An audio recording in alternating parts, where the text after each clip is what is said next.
plenary on Tuesday at 7 p.m. Eastern Daylight Time. It's my great honor to be hosting here two great environmentalists and activists, being Paul Hawken and Damon Gameau. And I'm just going to give you a brief introduction to some of their amazing work, and then we're going to dive right into this conversation. Paul Hawken is known to many of you, of course, is an environmentalist, entrepreneur, and author who is one of the environmental movement's leading voices. He's a best-selling author of 8 books that have been published in more than 80 countries and have sold more than 2 million copies. Hawken is a renowned lecturer who has keynoted conferences and led workshops on the impact of commerce upon the environment and has consulted with governments and corporations throughout the world. Paul Hawken, welcome to World Unity Week. Ben, thank you so much. Pleasure. We had Dr. Vandana Shiva on this morning, actually, and she was singing your praises as well, and the importance of your work. So it's really a great honor and blessing to have you with us, Paul. Thanks for your time. Thank you. Let me introduce Damon Gameau as well. Many of you might have seen the movie 2040. Damon Gameau is an author, activist, and filmmaker. His documentaries, That Sugar Film and 2040, both sit inside the top 4 highest grossing documentaries of all time in Australia and have received critical acclaim internationally. In 2020, he was nominated for Australian of the Year for his work in developing the Regeneration movement. Damon Gameau, welcome to World Unity Week. It is so good to have you with us. Thank you, Ben. Pleasure to be here. And you two are going to be leading a conversation and taking us away on actually the subject of Paul's soon to be published book. It's coming out in September in the United States and other places on September the 14th. And it's called Regeneration, Ending the Climate Crisis in One Generation. Paul Hawken, take us away. Yeah, thank you so much. And thank you and everybody here for what they're doing. I do recognize some names. I scrolled across and some friends there. And I mean, everything I think Damon and I do is about reconnecting all the broken strands. It's what unity demands, of the world.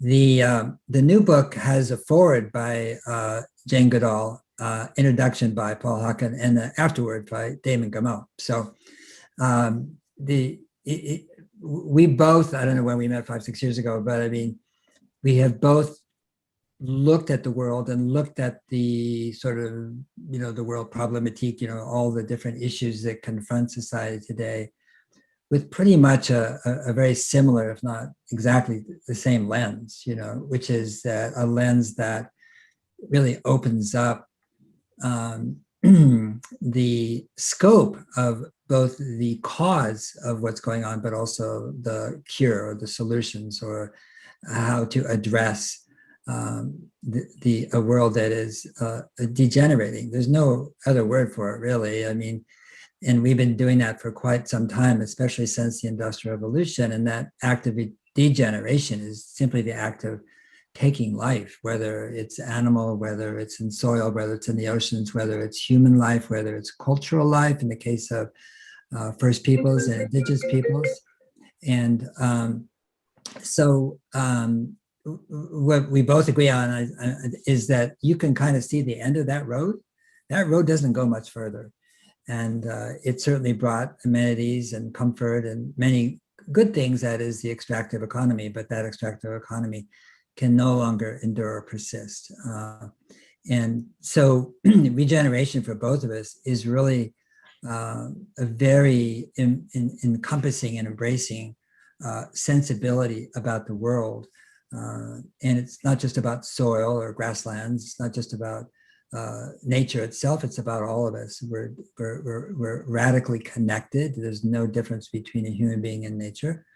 And so we think it's a framework that really brings in everyone, from children to professors, from experts to farmers, but it rests heavily and in a good way upon the knowledge and understandings and the observational science and wisdom of the 5,000 different cultural nations and tribes and of indigenous people around the world. And The reasons are pretty straightforward, which is they've been here a long time, and which means they learned how to live here very, very, very well. And they didn't learn to do that without having acute observation of the environment and that relationship to it, and developing a way to be a human being that is a keystone species as opposed to a species that's predatory and taking. And so this is a time I feel like where the world can come together.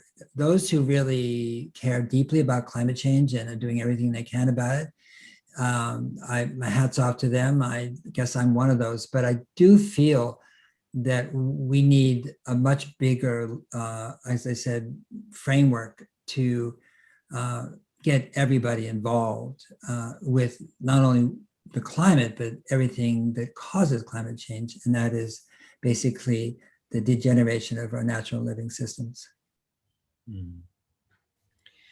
Yeah, I guess I'll just briefly let you know how I came across Paul, and we've been working together now for about 5 years, and I was putting together 2040, and I made the film, for those that haven't seen it, as an antidote really to the dystopian messages we get about our future and the overwhelming doom and gloom. And someone that Paul and I both work with is an environmental psychologist in the US named Dr. Renee Lertzman. And she really, I spoke to her very early on the research, and she talked about when we're only talking about negativity and doom and gloom, it can activate parts of our brain, the limbic system. And when they're activated, it shuts down the part of our brain that problem solves and thinks creatively. So inadvertently in the ecological space, we might have actually shut down a lot of people and disengaged them.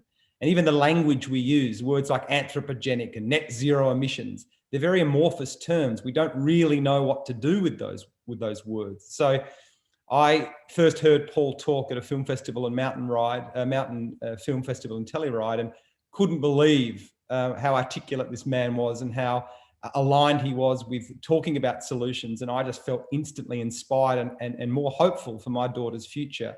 And so a lot of the messages and the solutions we focused on in 2040 were based on Paul's work and Project Drawdown. And I'm pleased to tell you that, that book obviously has resonated right around the world, and it's even found alongside the Bibles in some hotel rooms of the world, thus how important it is. And so I think what Paul is excellent at is understanding the new language that we need to develop and the new communication skills that are required now, where we really talk at a human level.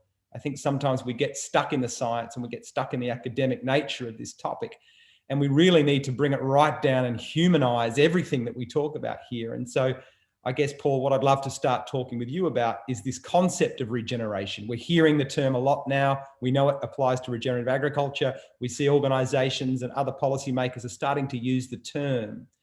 And what does it mean to you in terms of how you've articulated it in the book? And why is it so precious that we really look after the integrity of this word and make sure that something is truly regenerative? So what does that mean to you?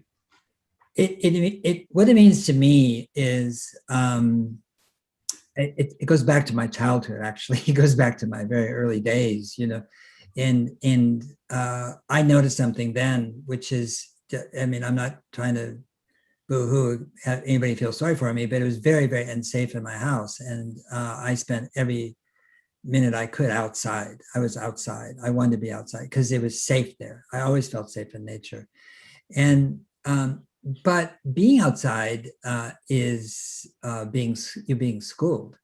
And one thing you realize right away as a young child is that you don't know what's going on, the name of anything, what's chirping or flying or blowing or what's creeping along, or there's two ways you can look at that, which is and go back inside, or you can stay outside and go, I want to know what's going on here. In other words, it develops this intense curiosity about the living world, whereas being inside didn't do that for me. Light switches, TV, refrigerator. I mean, you can master inside of a house in 20 minutes, and it'll take you 20 lifetimes to get the outside even close to that.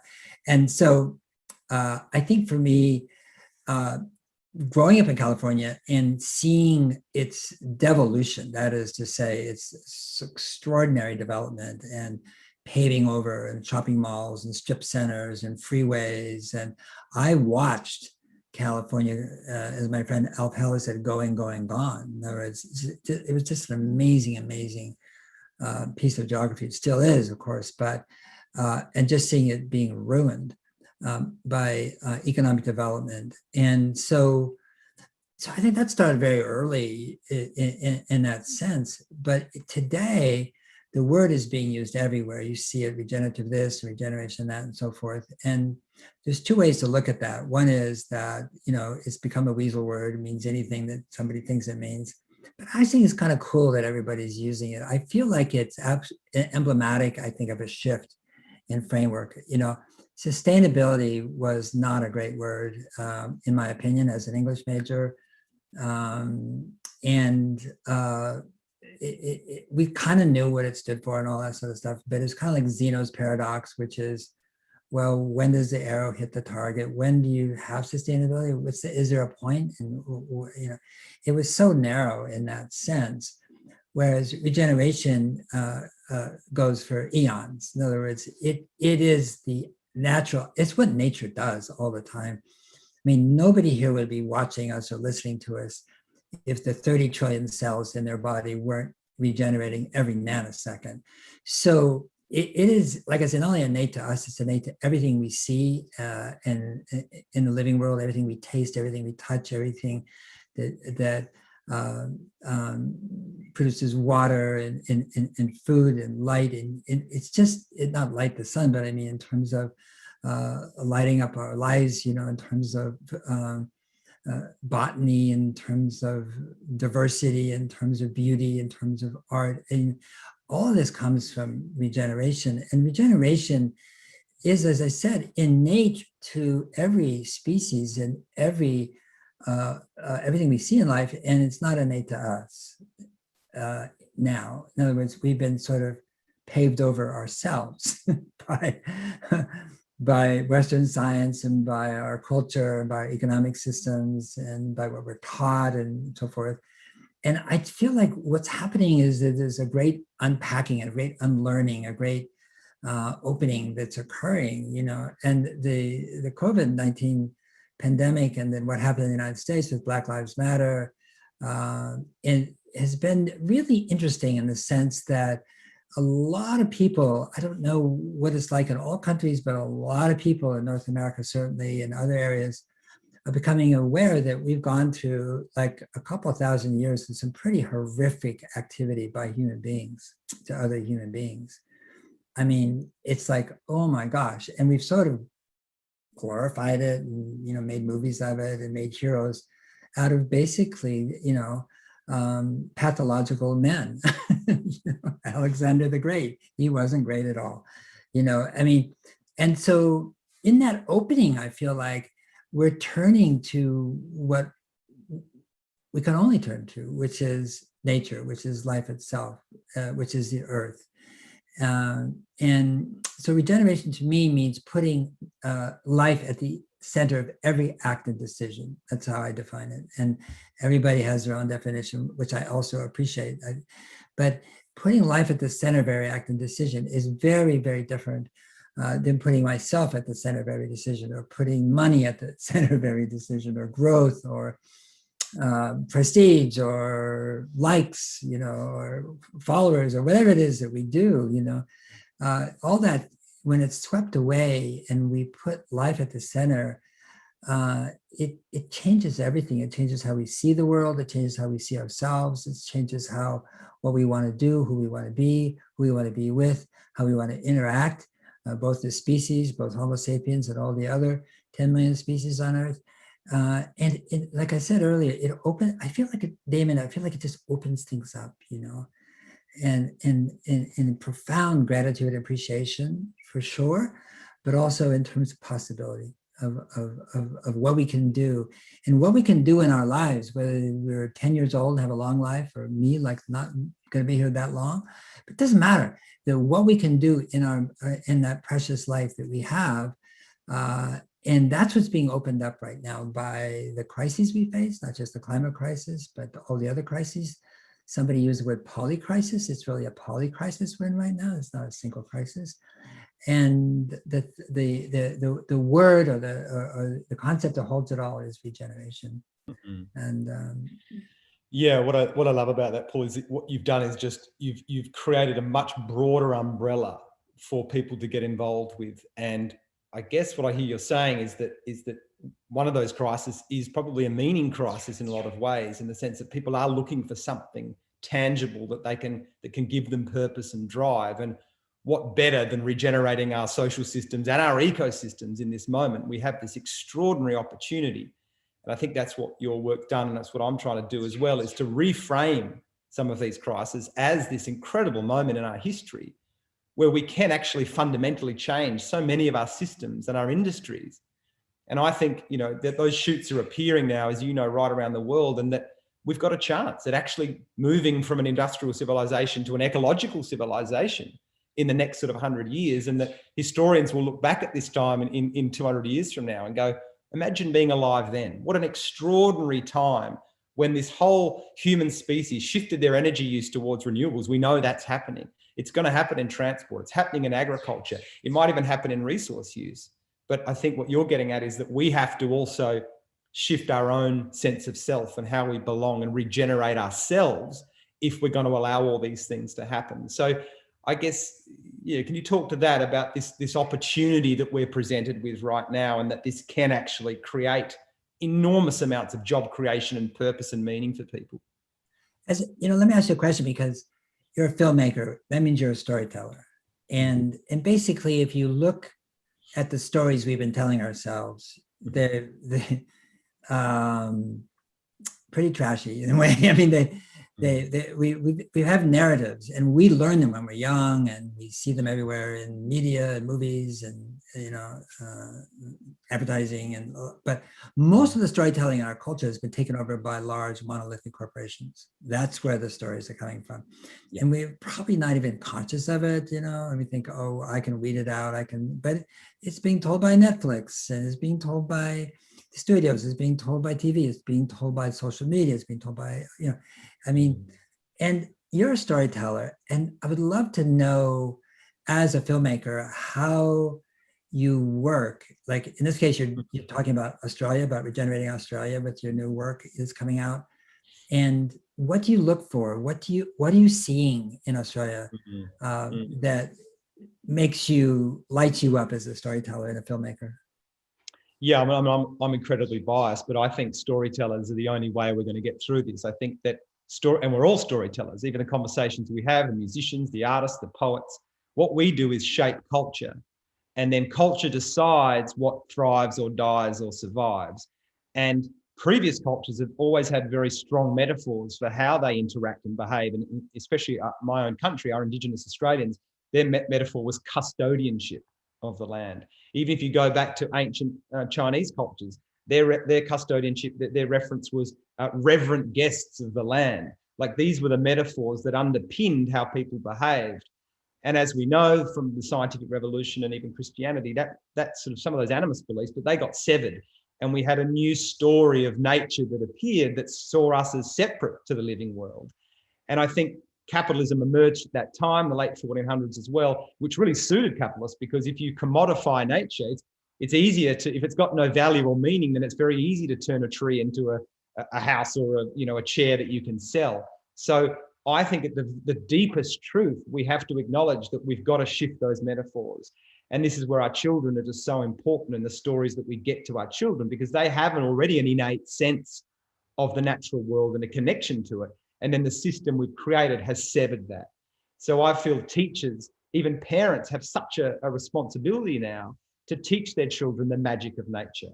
And we know from the biology now that we're learning about how trees communicate with each other, how even across species, a Douglas fir will give nutrients to a birch tree if it's struggling. Like, that is magical stuff. And if we can get our kids to understand that, so that when they do walk through a forest, it's not just an innate experience that's just devoid of all that meaning. We're explaining them what's happening in this forest and how they're communicating. Then as they grow up, they will value nature and they will want to protect it, and they will see it as part of them. And so we have a much better chance in that next generation of them actually understanding what we're talking about and actually fighting for different things and wanting to protect it. So as you said, right now, those metaphors and myths and rituals in our culture, they are largely engineered by huge advertising agencies or by these Netflix or reality shows, which are teaching us values about comparing to others and condescending and putting people down to feel better about yourself. I mean, this is nonsense, and it's actually flying us off the cliff. So we do need to tell better stories and be very strategic with how we tell them, to be careful of just using facts and statistics. And again, this is something you point out brilliantly, is that statistics they're useful, but they're lifeless. And those statistics need to be encased in magical narratives that stir the soul into action and get us all ready to take charge. And I think that's what, having read your new book a couple of times, I felt so inspired by the pictures you use and the stories you choose to tell and who the people are that are doing extraordinary things on their own or in their community. Once we resonate and we see what other humans are doing, we want to tell those stories as well and amplify them and get involved. But if we just keep telling people, you know what, the oceans are going to be dead in 50 years and they're just going to shut off and engage and want to watch Netflix. And I understand why, because it's such a comforting, numbing escape. So in this moment, we need to be very strategic with how we communicate. And we need a new set of tools and metaphors and language that can be developed. And I think that's what your book provides. It's a beautiful handbook to start that journey and to start talking about these things in a different way. And I think maybe what we should do now, Paul, is particularly talk about what needs to be done. So this idea of, obviously, we know lowering emissions, we know we have to sort of pull that carbon out of the atmosphere, but also protecting what we have in the system, and how by doing that, by restoring these ecosystems, which brings back biodiversity and helps our water cycles, everything else, we inadvertently lower emissions at the same time. So it's not just about looking at this very narrow climate band.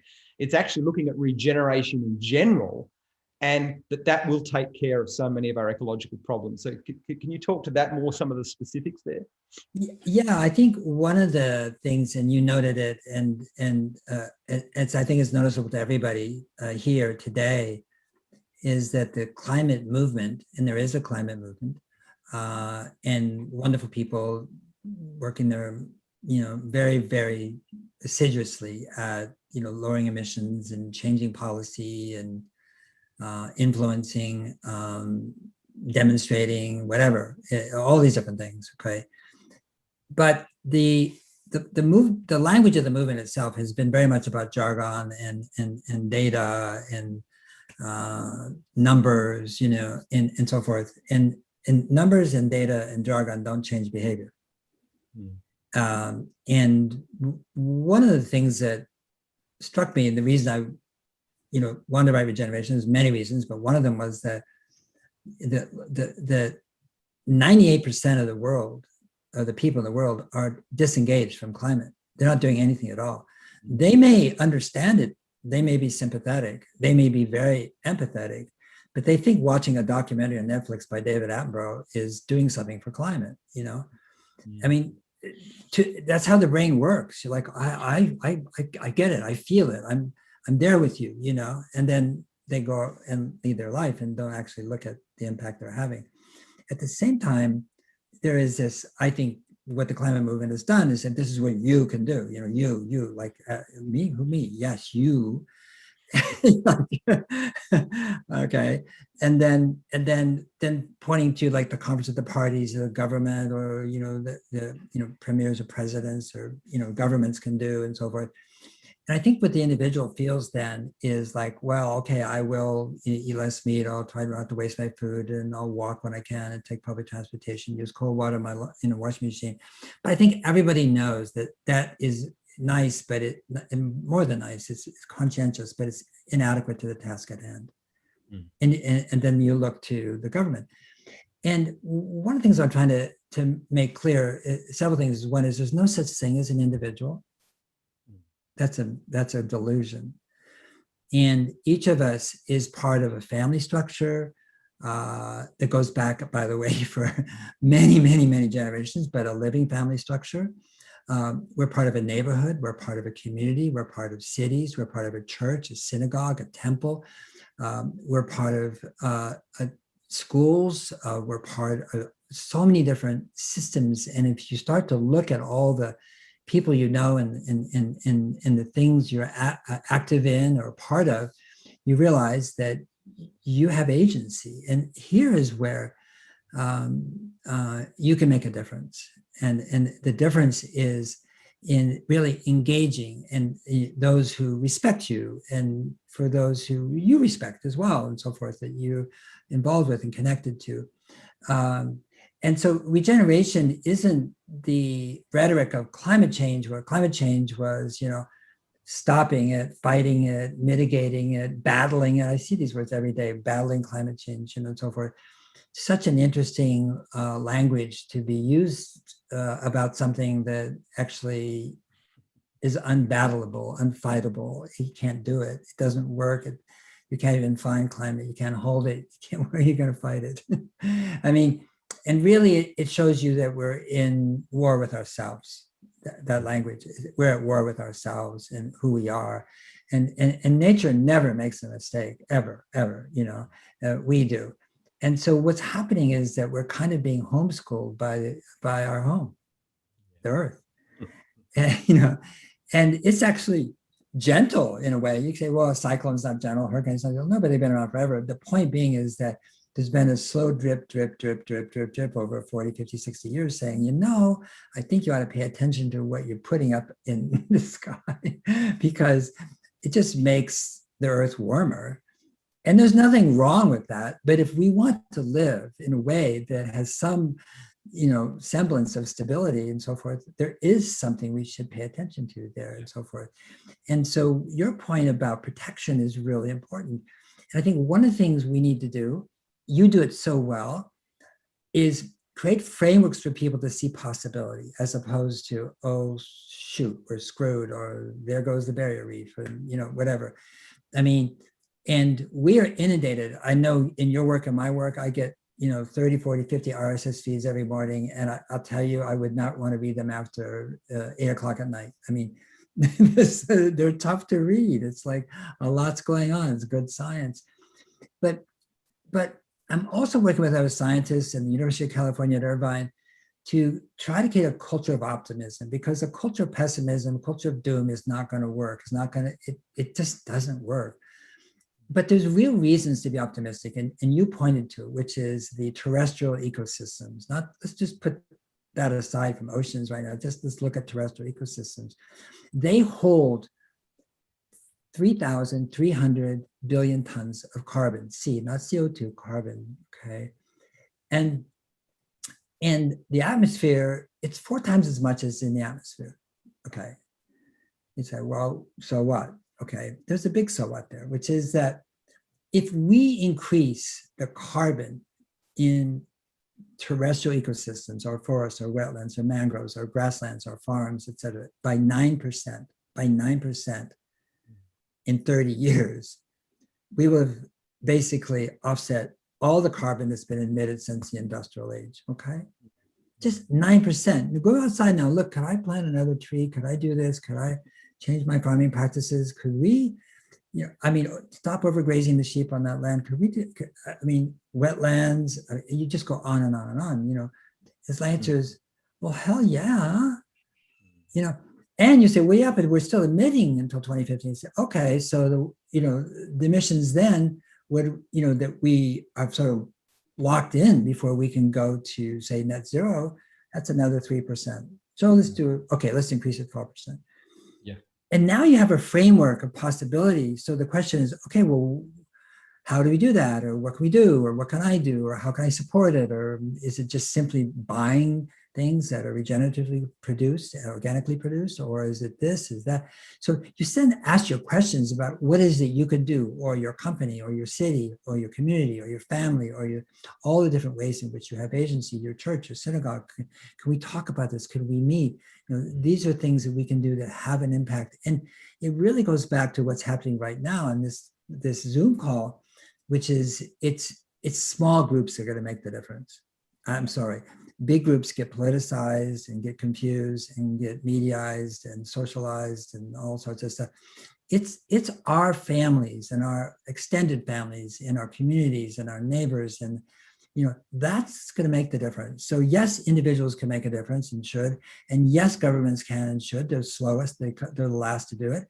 But in between is us as our agency, and that's what regeneration is trying to awaken, among many things, is we get the power of climate change, we get the power of global warming. Let's talk about the power of human awakening.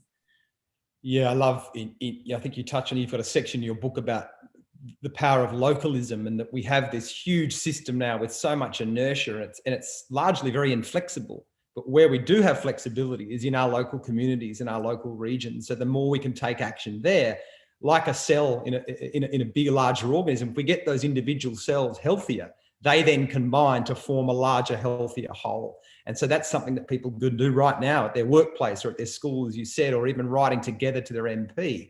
It's finding that agency at your local level that can then have ripple effects and create a larger solution. And I love what you just touched on before too, mate, about this idea of a culture of optimism. And I think that's absolutely what we're both aligned with right now. And I remember reading this term, the Stockdale paradox. I'm not sure if you've come across that, but Stockdale was an admiral in the Vietnam War. And much like Viktor Frankl, who talked about, humans' need for hope to get them up every day and to keep them going, this idea of a better future, that Stockdale talked about the people that were around him, the ones that were pessimistic and nihilistic about their scenario, they very quickly died.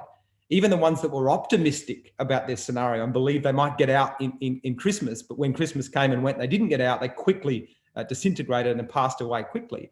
It was the ones that acknowledged the reality of what they were facing and all its glory. They read the stats, they knew what was going on, but they cultivated this sense of radical hope, or a muscular hope, or what you've said, this culture of optimism. They're the ones that actually made it through. And I think there's something in that for all of us right now, despite everything that we're getting and thrown at us.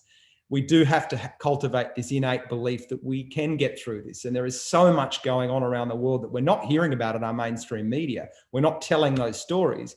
But as you and I see, we get approached every week by hundreds of people that are doing extraordinary things, that we are very close to a tipping point. And as we know through history, change has never been linear. It's always been a build-up of momentum, and then something's happened, whether that's the suffragettes or the abolitionists or whoever it might be.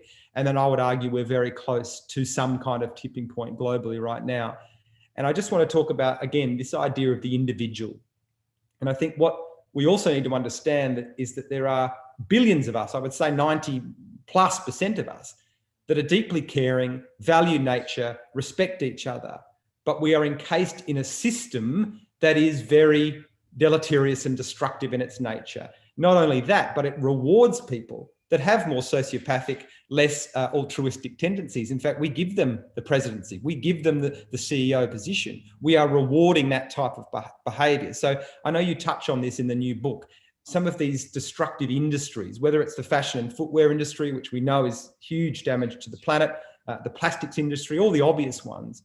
But I want to talk really briefly about this idea of a political industry, that in fact, it's probably one of the most divisive that we have in our system right now. And a lot of people don't see it as an industry just like the others. So can you talk about that and the role that we have to change there if we're going to start to pivot and move our power structures and more decentralize as we move forward to create this better future? Well, you see it in Australia, you see it here. You see political leaders who, I mean, you don't see it in the Biden administration right now, but you certainly see it in the past, and certainly with Trump. But you see it in basically nativist, populist, demagogic leaders around the world and so forth, whether it's Putin or Bolsonaro and others, Johnson in the UK until recently. But in the book, we do talk about industry. There's no question about it. And I feel like the climate movement, again, not to criticize it, but it's sort of been giving industry a hall pass. And the hall pass was like, well, we want you to go to net zero energy, and be renewable and all that sort of stuff. Good. But renewable energy to do what? And that wasn't being asked, it was like, oh, and so I do take on the clothing industry, the plastics industry, we say we have a healthcare industry, but actually in this country, healthcare starts when you're sick. There is no healthcare industry, it's a sick care industry. And I'm not talking about the frontline essential workers, who are amazing, Medicine Sans Frontier and the nurses and people at the front lines of COVID and so forth. I'm not talking about though. I'm talking about the big pharma medical establishment, that basically we're just, loves disease and doesn't think a whit about health or going upstream to the cause. It's downstream, basically, to prescribing statins and anything else you can do for metabolic disease. So we take on big food and all these sorts of things. It's not to criticize or, take pot shots at them. I don't want to do that. I don't think shaming anything does any good for anybody. But I think speaking truth to power does. And one of the things we don't see is the politics industry. We see politics. We're inundated in our country when the elections happen. If you watch TV, I don't, but you're inundated with these extraordinarily negative ads, and just like, whoa, character assassination going back and forth. Well, that comes from the industry itself. The industry thrives on polarization. It creates polarization. The more polarized an electorate is, the more money both candidates will have to spend, basically, to win. Well, when you polarize people, you dehumanize them. It's called dehumanization. And so our children, ourselves, and so if we turn that on, if we subject ourselves to it, if we even read about it, we are sort of inhaling that dehumanization. That people are acting really, really inappropriately to other human beings. No respect, no kindness, no generosity, and seeing them as other. They're othering people, And the whole source of climate change is othering. We've othered the planet, we've othered indigenous people, we other women, and we talk about the climate as if it's other too, like it's out there somewhere, and we're going to fight and battle it. All this othering is richly embedded in the political industry. They thrive on it. And I think it's one of the most destructive industries in the world because it creates political paralysis. And I know you in Australia, you got to tear out your hair. It's like, what are you thinking? What are you saying? Why did this law pass? It's hard to understand when you have a political establishment that's basically corrupt and being paid off or being, contributions or donations, whatever you want to call it, but it's pure corruption, that then veers away from what's best for people, for their place, for the very polis that they're elected by and for, to represent and so forth. Then you go, well, where's the cause? It goes to the industry. The industry is very good at doing that. So yeah, that's one of them that we talk about. And we talk about basically ranked voting, which is really a system where you start to rank candidates, and they're doing it in New York today. I'm not sure it's going so well in New York because it's such a vitriolic place, but when you see it in Maine, you see it around the world and so forth. When you change it from a polarizing electoral experience to one in which you got to be careful about what you say about others, and it's a very different outcome for the voters and for the candidates, because they then represent a broader consensus of that, and you get non-party candidates, third-party candidates, fourth-party candidates are coming in, and they have a voice in that system. And right now, no one has a voice, and except Republicans and Democrats in our country. So yeah, politics is again one of those areas where we don't associate with climate, we don't associate it with regeneration, but regenerating our political system is another form of regeneration. So that it's not that we won't vote, it doesn't mean we'll agree, but we can disagree in very, very different ways than we are now. I'm aware, mate, we've only got about 15 minutes left, so I might invite some people to ask a question of Paul or myself, and I'll get to those. But Paul, I want to finish with you, and you probably don't know this is coming, but I think we need to dream more. I'm quite, I lean towards this space. We've got to use our imaginations far more and start to think about what kind of future we do want to inhabit. And we know that large corporations are already doing that, planning. They're thinking about 2040 and 2050 and what it looks like, but we don't do that enough ourselves. So I just want to spend a few moments just given your work, given my work, just imagining and starting to discuss what, you know, a regenerative city, a regenerative future might look like for people, to give them some context. And I'm happy to kick us off. I think if we imagine that we're sort of, you know, sitting in a park and it's 2045 in the middle of a city, the first thing you might notice is the air is a lot cleaner because combustion engines are gone.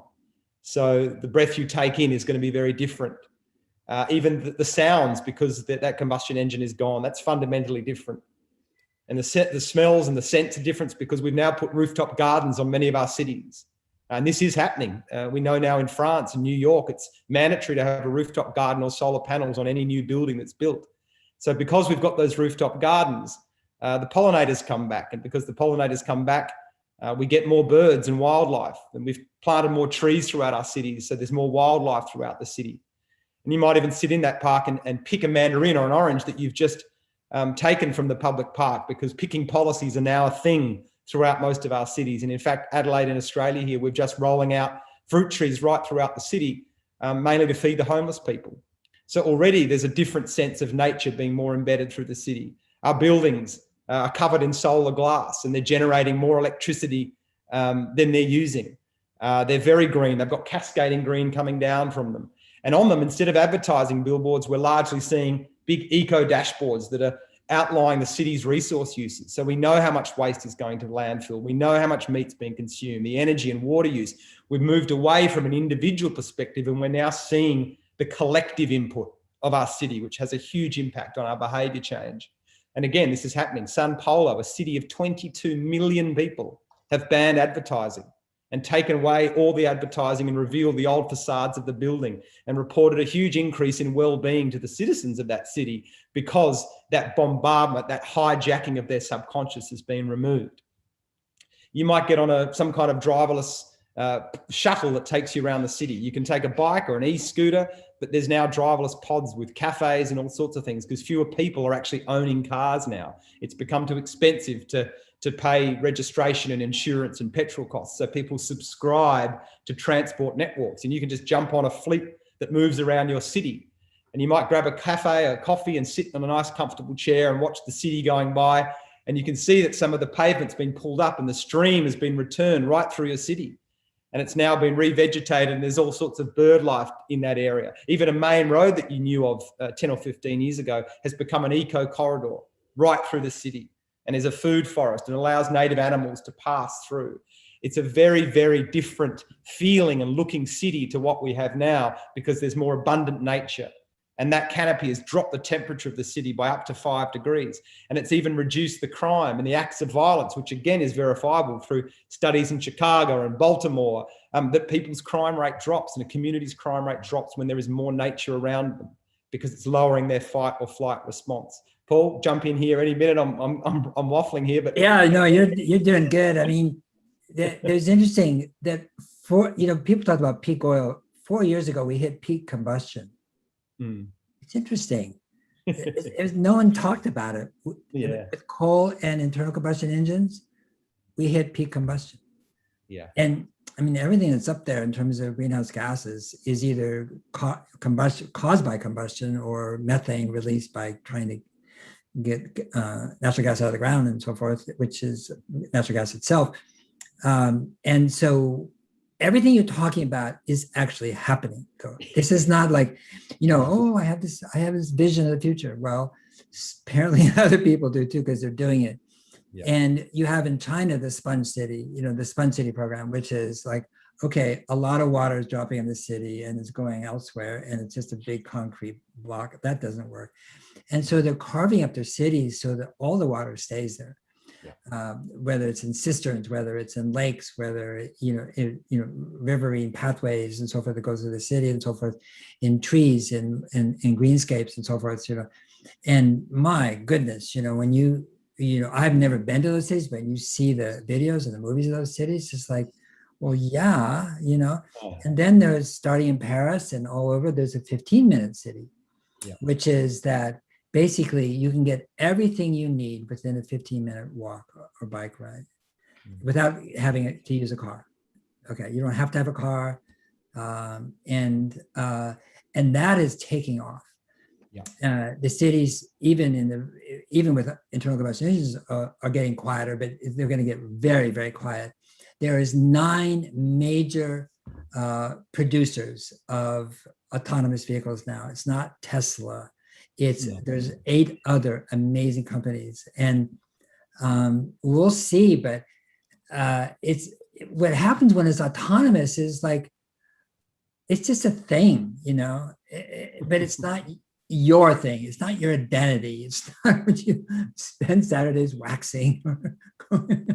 It's like a service. It's a service. It's a service, exactly. And there's that shift, and we have a whole generation really ready for that service, Yeah. And I mean, the Apple car is coming, and Apple's a very, very creative company.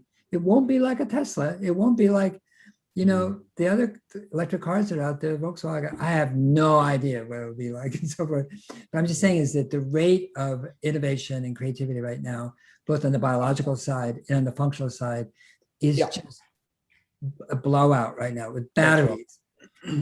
No, they'll be based on carbon and very easy to get minerals and so forth, as opposed to they won't light up, they won't explode like lithium batteries, they won't exploit people. I mean, there's solid state batteries, what's going on. And what that does goes back to renewable energy, gives us basically baseload power. So you can have renewable energy anywhere in the world, whether it's, the weather is very cold or you don't get much sunshine or the wind's not blowing, you'll have baseload power that's renewable.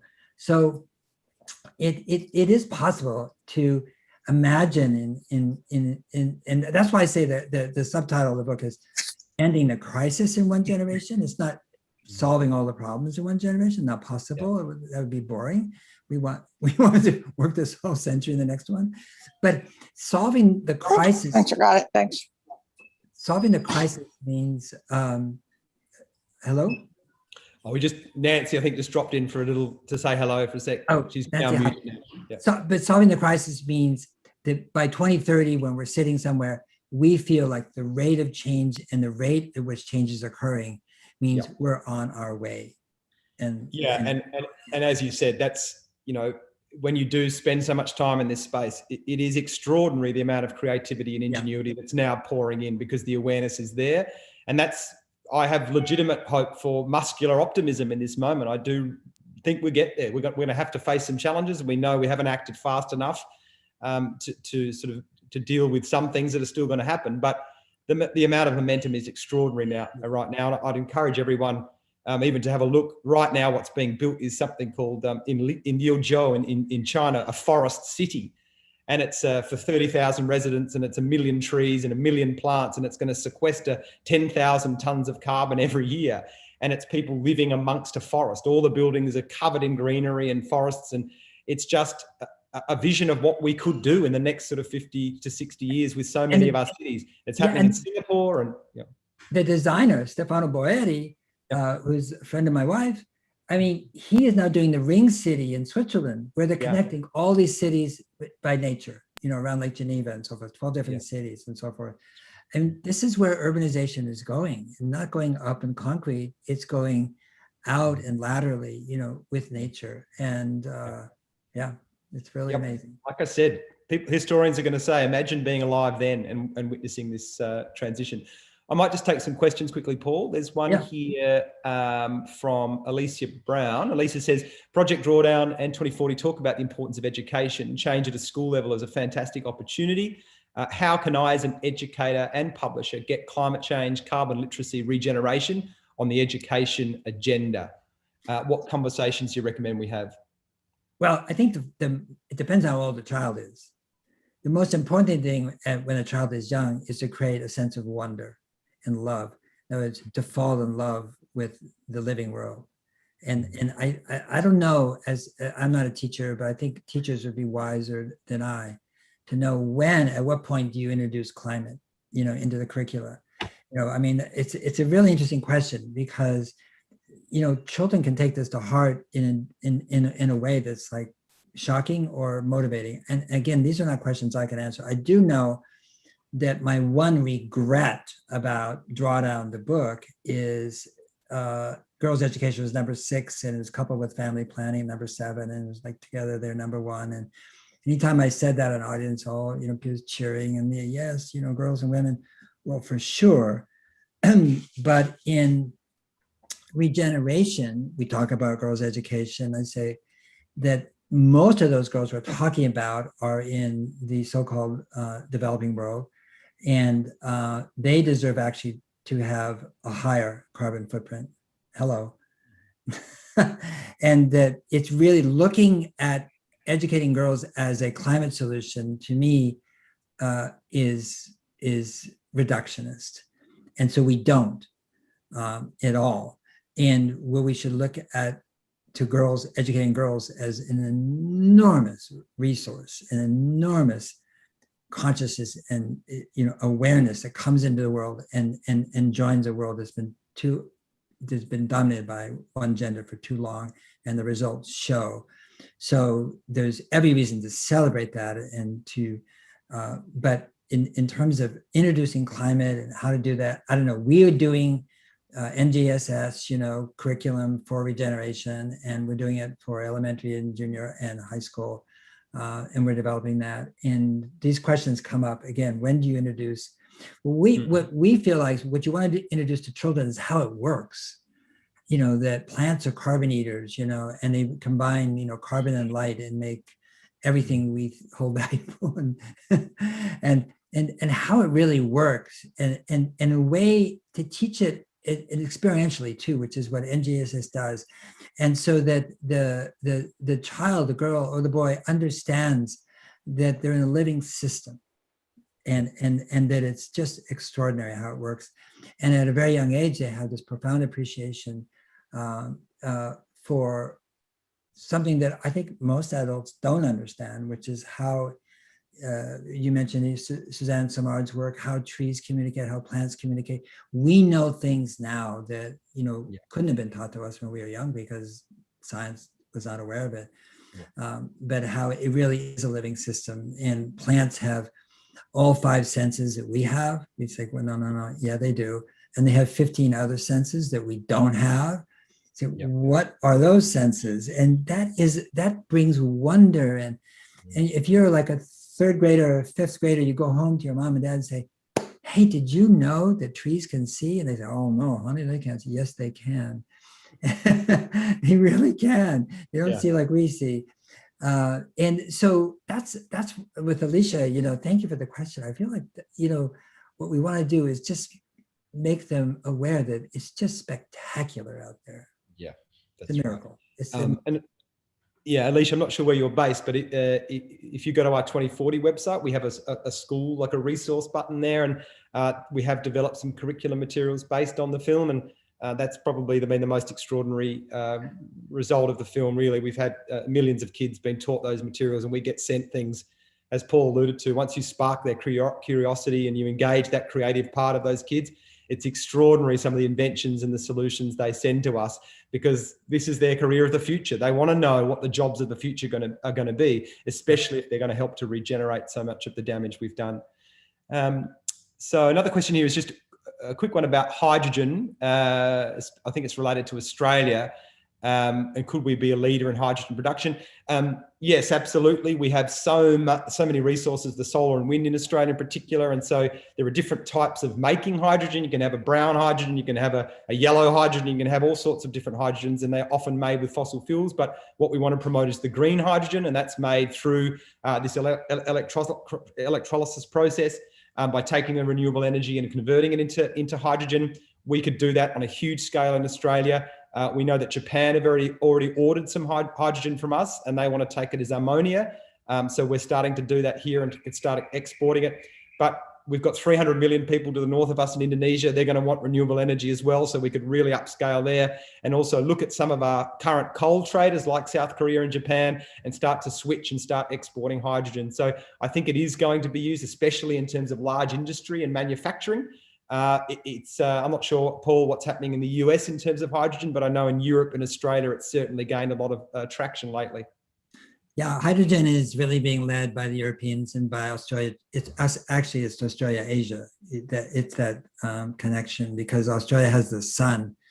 There in Western Australia, they can make ammonia all day long, and then and ship it over to China and India and so forth, where they're the main steel makers in the world now, is in Asia, and they're making the most steel and they're using the most steel.